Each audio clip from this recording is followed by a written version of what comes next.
Okay, so ayan. For today's lecture and discussion point, let's go through this IAS7 statement of cash flows. So, okay. And to recall, this statement of cash flow forms part of a complete set of financial statement, di ba? And as I have remembered, more or less, financial accounting 3 nyo to na-discuss during your undergrad years. Okay, so let's scan through the contents of this standard statement, no?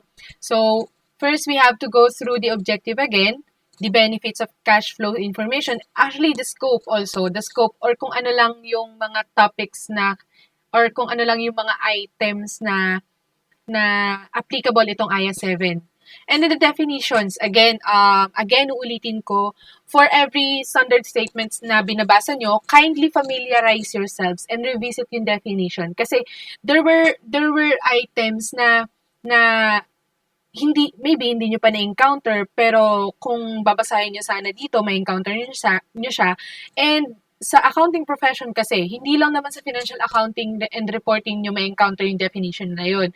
You could encounter them in advance, in AFAR, and then in management accounting services, maybe in tax or law, di ba? So, it's just like you're hitting two birds with one stone. So, okay.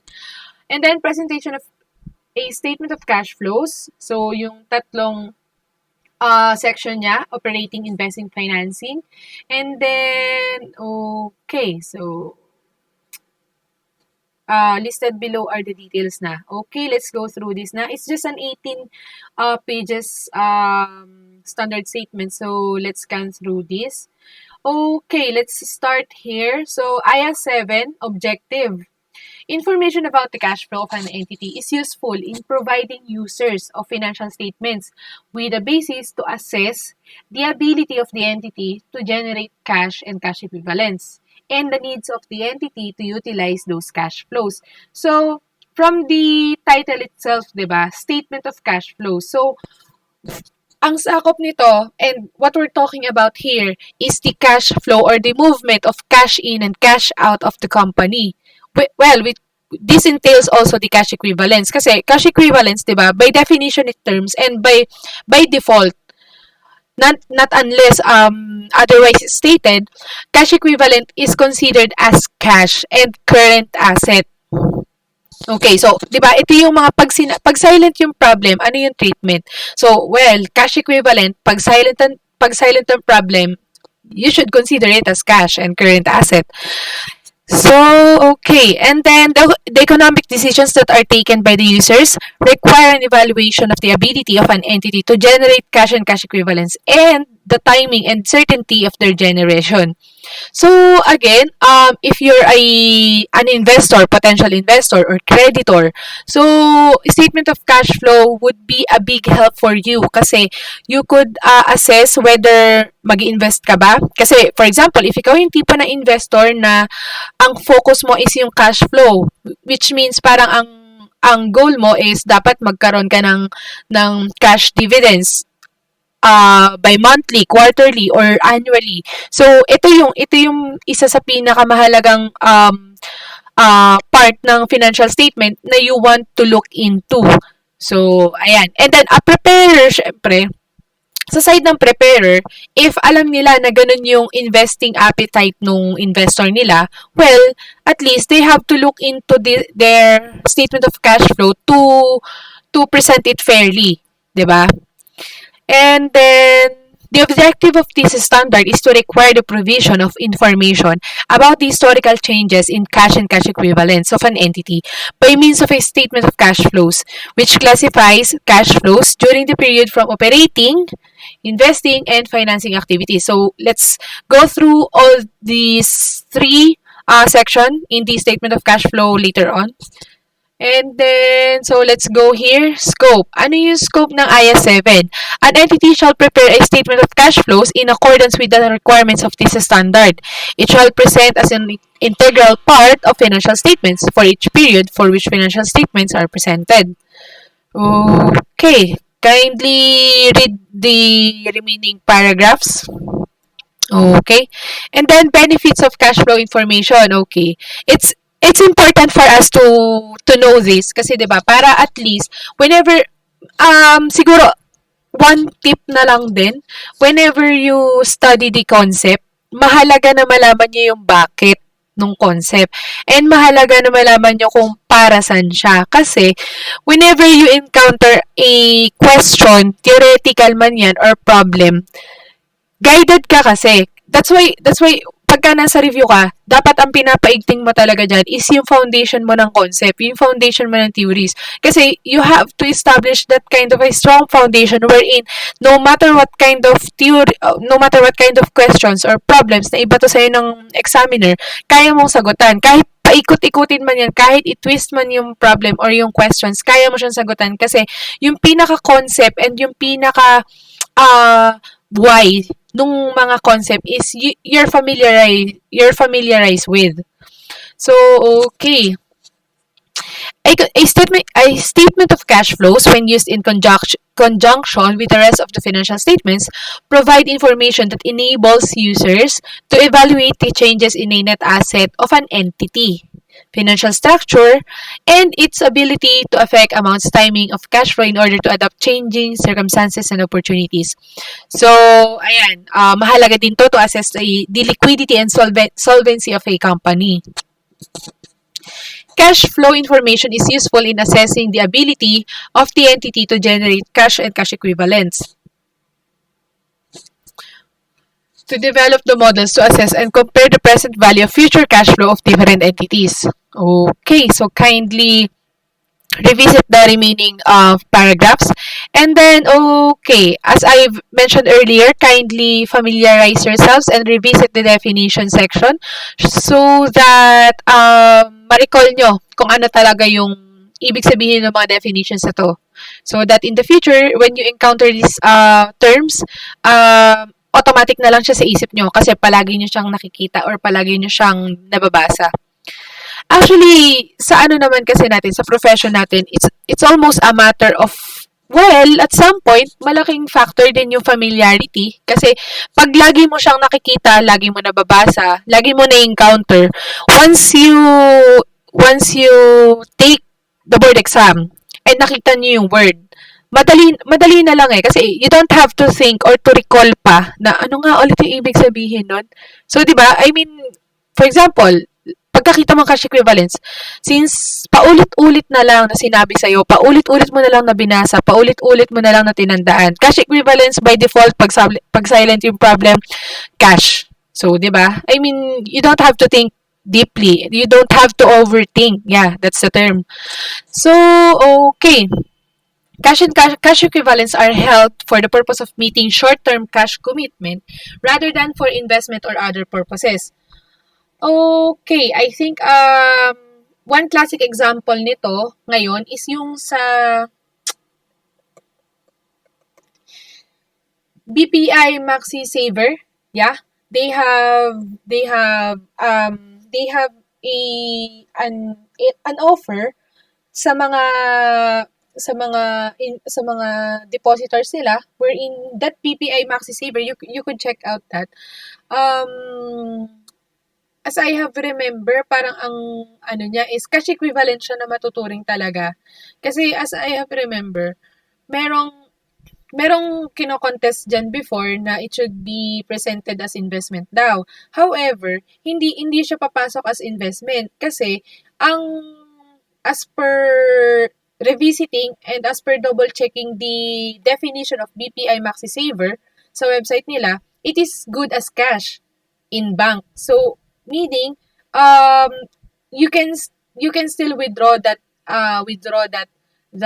amount kung magkano may nakadeposit mo, and it is as good as cash. So hindi siya papasok as investment because when you say investment, ito yung something that you have and you're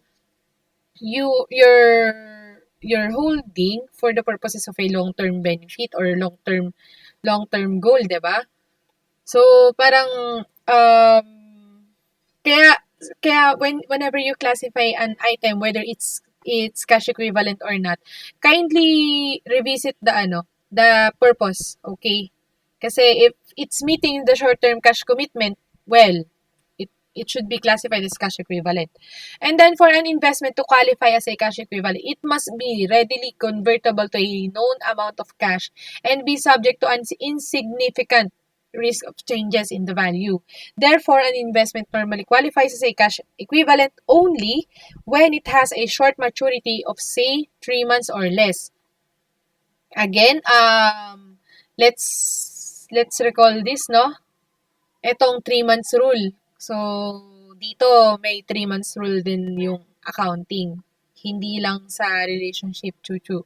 So, okay. Equity investments are excluded from cash equivalents, malamang. Unless they are in substance cash equivalents. For example, in case of preferred shares acquired within a short period of their maturity and with a specified redemption date. Okay, kindly take note of this one. Okay, pero kasi by default, 'di ba, preferred shares, pag silent ang problem at preferred shares lang yung term na ginamit. So you should consider that as an equity account. So neither liability, neither current asset or non-current asset. Okay, so bank borrowings are generally considered to be financing activities. Yes. However, in some countries, bank overdrafts which are repayable on demand form an integral part of an entity's cash management. Well, actually, to be honest, hindi pa ako naka-encounter ng bank overdrafts. So, maybe sa ibang bansa, talagang applicable siya. And then,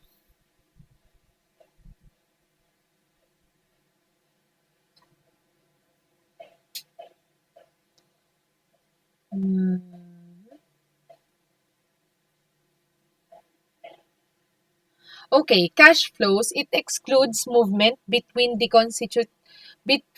items that constitute cash or cash equivalents because these components are part of the cash management of an entity rather than part of its operating, investing, and financing.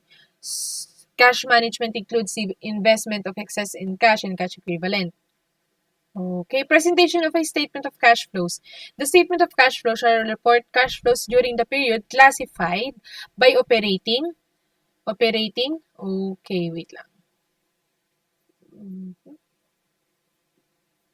Nawala tayo.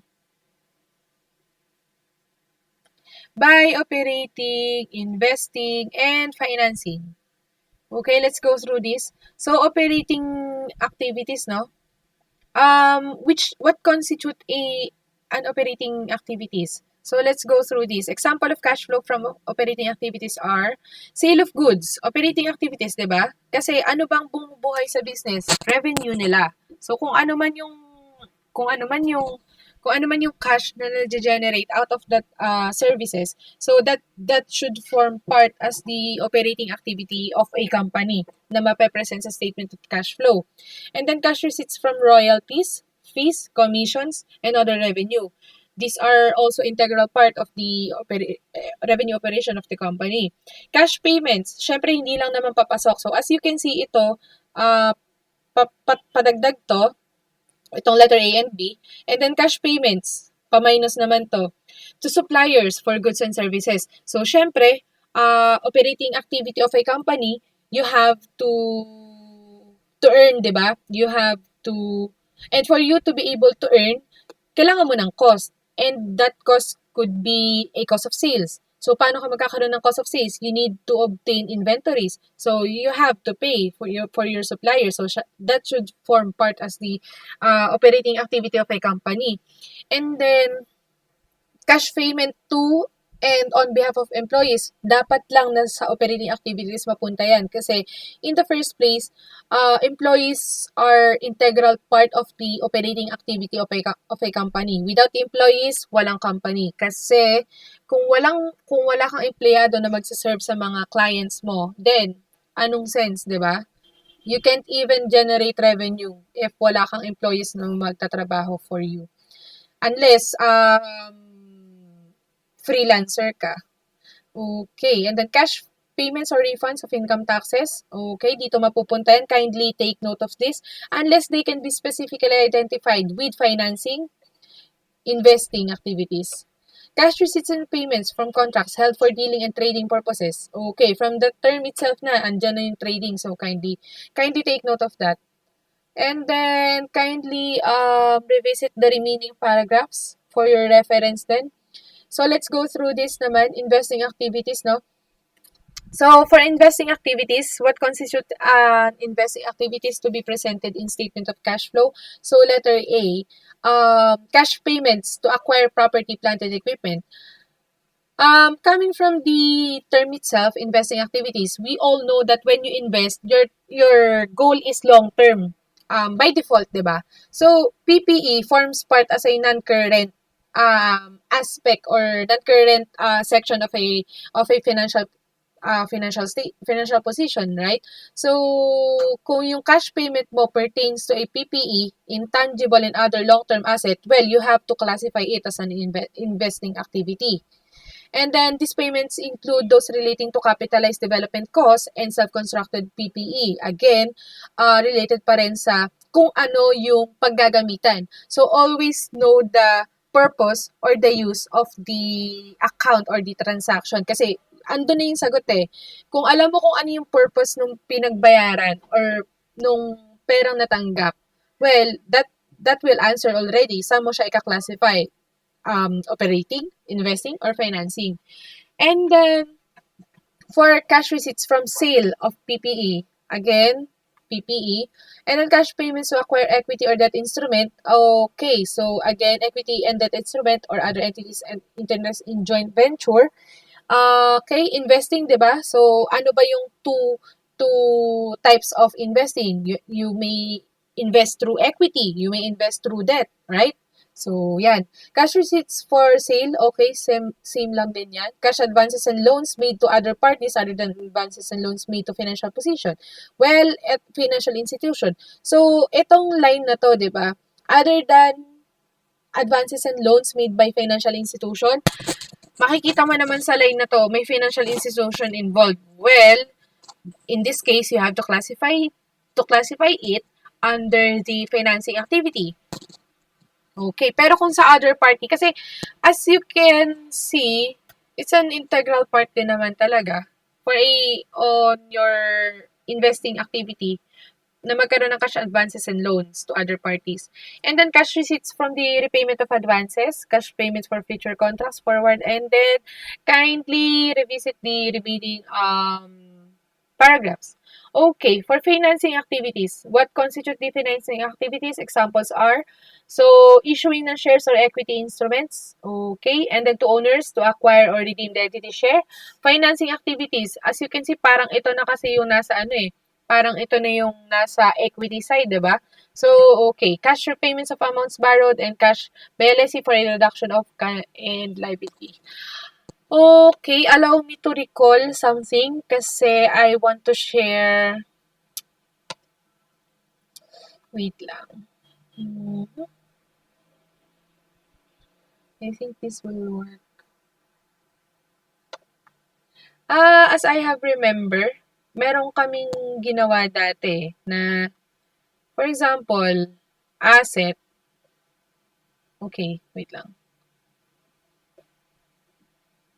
Asset, 'di ba? And then liab. And then okay. No. Asset, liab, and then I forgot eh.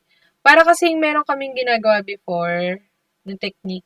Okay. And then, yan. Okay. I remember na. And then, as you can see, so, ito yung template namin, no? And then, we will classify it. So, under this, medyo malaki siya. Under this asset, meron ka ditong current. Okay. So,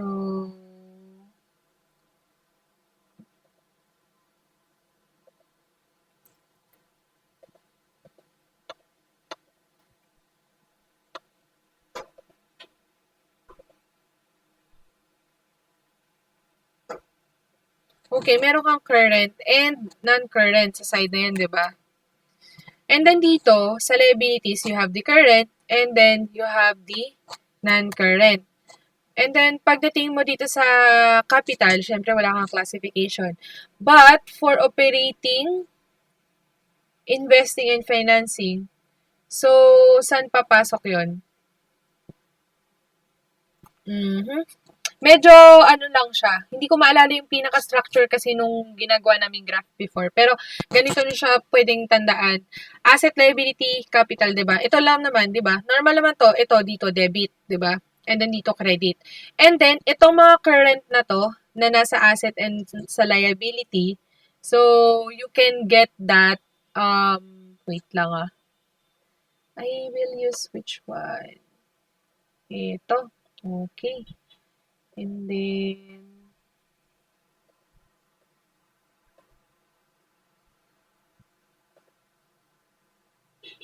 let's use the here. So ito, you can consider this as operating activity. Okay? And then this non-current, sila yung, ano to, investing. And then this is the,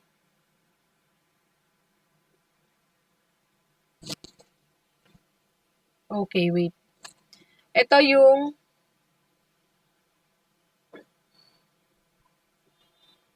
financing. And this is the, wait lang.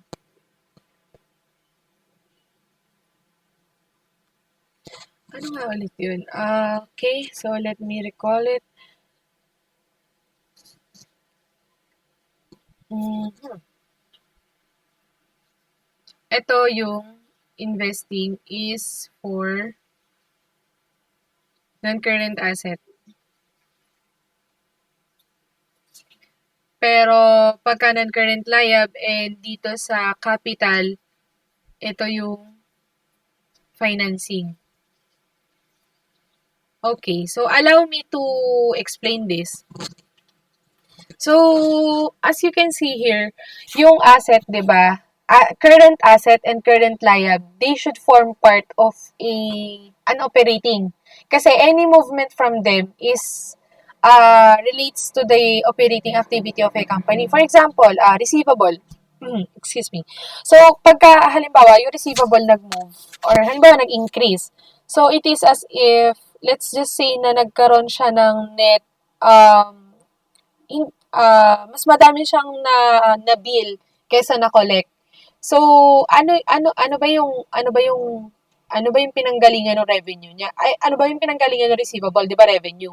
And revenue form parts of an operating activity. So yan. And then the other one, for the non-current asset, syempre investing siya. Kasi in the first place, investing is something that you have or that you could have pero hindi mo agad makikita yung benefit mo out of it.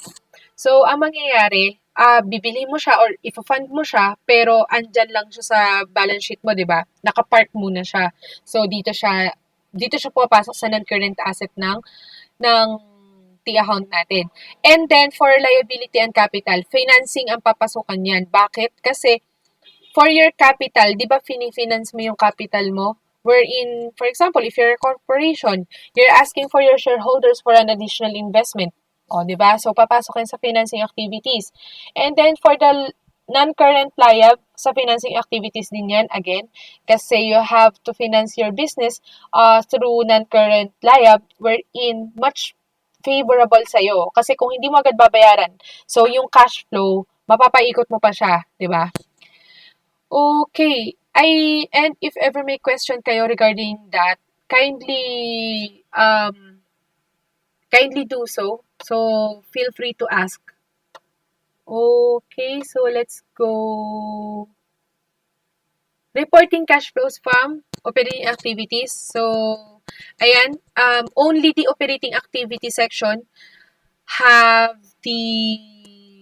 has the two method on how you're going to present them. Okay.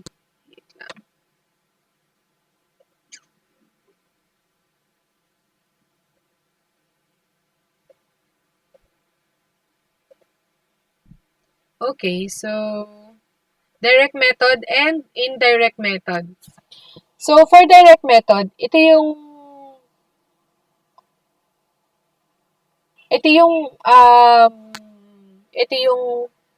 actually hindi ito yung medyo madali. Pero mas madaling method to use.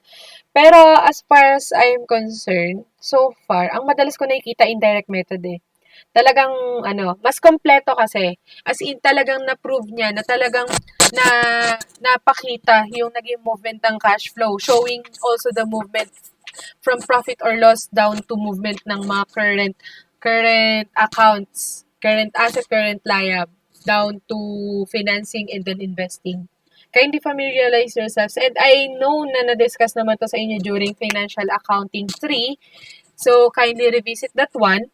And don't worry kasi when we go through this review SEM, hindi naman na tayo gagawa nung from the scratch na um, gagawa ka pa ng statement of cash flow from pinakataas, 'di ba? So, you don't have to do that the way you do it nung nasa undergrad. Pero, please, kindly revisit with yourself dun sa format para at least when you encounter a problem or a theory question in relation to this, hindi kayo mahirapan sagutan.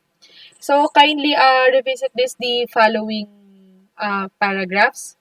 Reporting cash flow from investing and financing. So, as you can see, naka-bold letter siya. So, kindly read this. Reporting cash flow on a net basis. Kindly read this.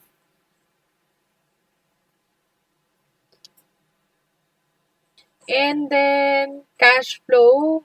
Foreign currency cash flow. Okay, kindly revisit this. Sa sa AFAR, madalas, Forex is really a an important topic. Interest and dividends. Okay, mahalaga din tong section sa statement of cash flow. Cash flow from interest and dividends received and paid shall each be disclosed separately. Interest and dividends. It shall be classified in a consistent manner from period to period as either operating, investing, and financing activities. So as you can see, hindi dito sinabi kung talaga bang dapat operating lang siya, investing lang siya, or financing lang siya, di ba? Kasi in the first place, depende. For example, yung interest mo,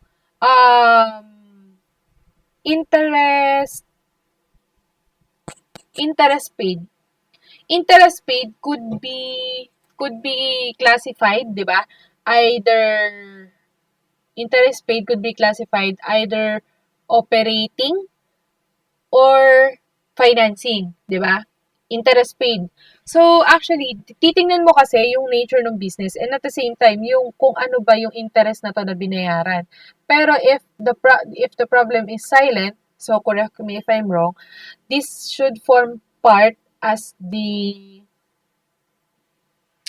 okay.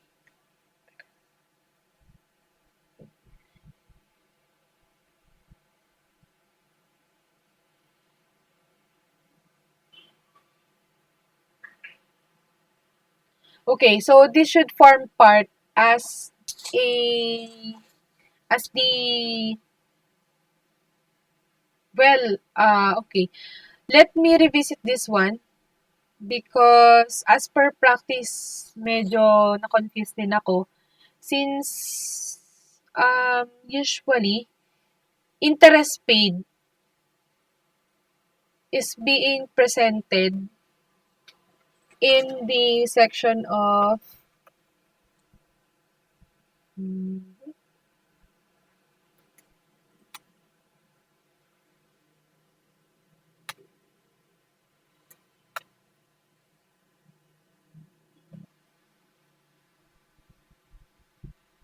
okay, so I think allow me to recall what I've already mentioned earlier. I think it's the interest received na medyo confused tayo no during our undergrad years. We're in um parang pinagtatalunan din kasi ng mga author dito whether to classify an interest received under the operating activity or investing activity, 'di ba?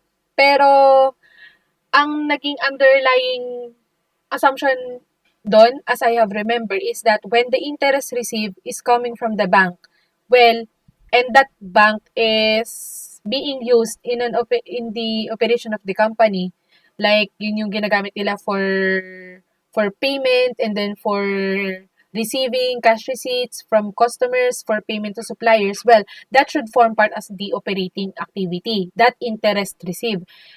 Pero if that interest received came from a short-term investment, well, that should form part as an that should form part of the investing activity. Okay. I think kindly recall yung mga confusions nyo before in relation to these cash flow items, and then ask me those questions so that we can discuss them further and we could make into resolution as to their classification. Okay. So, taxes on income, okay, kindly revisit this kung paano yung treatment. So, cash flow arising from taxes on income shall be separately disclosed and shall be classified as cash flow from operating activities. Okay, kindly take note of this unless they can be specifically identified with financing and investing activities. Investment in subsidiaries, associates, and joint venture, kindly revisit the paragraphs. Changes in the ownership interest in subsidiaries and other businesses, kindly read the following paragraphs. And then non-cash transaction, so, investing and financing transactions that do not require the use of cash or cash equivalents shall be excluded from a statement of cash flow. Kasi from the term itself, statement of cash flow, if no cash involved under the investing and financing transaction, then wag mong i-include. Pero again, hindi minention na same with the operating transactions, 'di ba? Bakit? Kasi when we present the operating activities, we have two methods. We have direct and indirect. And then, under the indirect kasi, dyan papasok yung you need to account for the movement of the current accounts like the cash, like the receivable, prepayments, trade and other payables, so on and so forth. So hindi to applicable doon sa operating activity kasi uh, the preparer may opt to choose either direct or indirect method. Okay, changes in liabilities arising from financing activities. Kindly revisit yourself and with this. And then components of cash and cash equivalents. Okay, kindly read that part and then the following paragraphs. Other disclosure. Okay, so they're self-explanatory naman. You could run through them. And then, okay, hanggang dun lang sa paragraph 52. And then dito sa may effective date, wala naman na to. This is for the history na of the standard itself. Okay, so I guess we're done with the IAS7 statement of cash flow. If you have any questions and clarification, please do not hesitate to communicate it with me. Okay, so thank you.